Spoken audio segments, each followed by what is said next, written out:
Hello, and welcome to another book talk review with ASE Book Reviews. Today, I will be reviewing A Bound Heart by Laura Frantz. The scriptures I would like to read with it are Proverbs 10:5. He that gathereth in summer is a wise son, but he that sleepeth in harvest is a son that causeth shame. Ephesians 6:12-13. For we wrestle not against flesh and blood, but against principalities, against powers, against the rulers of the darkness of this world, against spiritual wickedness in high places. Wherefore take unto you the whole armor of God, that ye may be able to withstand in the evil day, and having done all to stand.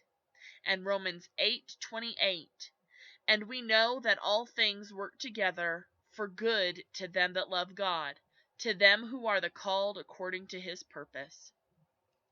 I really loved this book, even though there were some parts that weren't my favorite. It was a bit hairy with the scenes on the ship, because I don't like ship scenes. I stay away from Mayflower set books, and this is why, because I don't like to read the ship parts. It's just not my thing, but sometimes I'll find a book I can read even if we get stuck on a ship for a little while.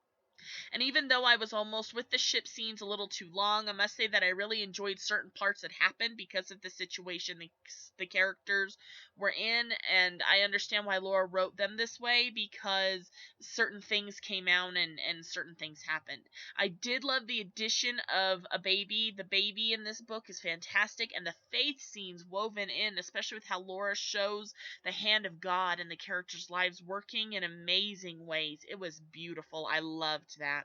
There's a specific moment that I can't mention too much about without giving things away, but let me just say that I love how Laura shows how God answers our prayers even when it's in ways we know nothing about, but it's the perfect thing that needed to happen.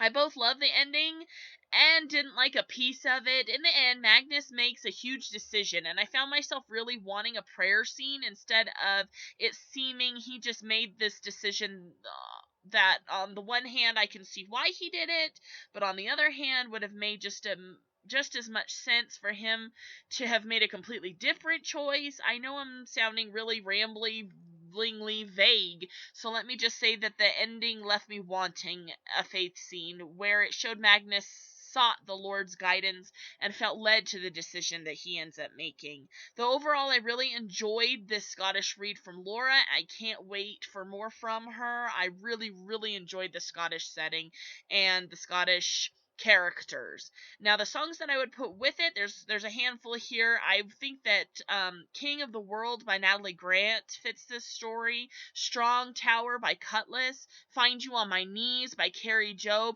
Even Then by Micah Tyler. All of these songs have threads that will weave throughout, and I thought about these songs as I was reading this book. So thank you guys for listening. My next review will be Far Side of the Sea by Kate Breslin.